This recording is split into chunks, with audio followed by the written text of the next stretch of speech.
Okay, so in reading, our comprehension strategy this week is that story structure.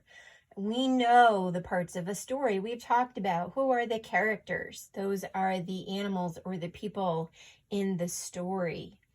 What is the setting? So where is the story happening and when is it happening? And then we've talked about two different things. We've talked about beginning, middle, and end, and we've talked about problem with solution. So in your packet, you can see a story hand that can help you when you are thinking about stories after you're done reading them. It can help you to do a retell of that story. A lot of times teachers will ask students to tell about the story in a retelling so they can kind of gauge your comprehension with that story. So if we think about our story this week is Fly Guy, correct? So who are the characters in the story? Well, we have Fly Guy, of course. We have a little boy in the story, and then his mom and dad are in the story. Towards the end of the story, we have some friends and some judges at the pet contest. So those would be a lot of the characters in the story. But we really need Fly Guy and the little boy. Those are the two main characters that we see throughout the Fly Guy series of books. So if you enjoy this one story about Fly Guy, you probably will enjoy quite a few more. And then we look at our setting.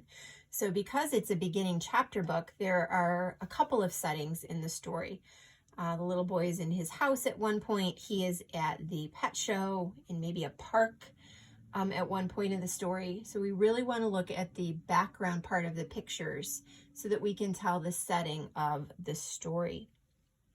And then for the beginning, the middle, and the end, this story is, again, a beginning chapter book. And it actually has a beginning chapter, a middle chapter, and an end chapter. So for writing this week, you're going to be using what you know about that story hand and filling out this story map, which we have done before.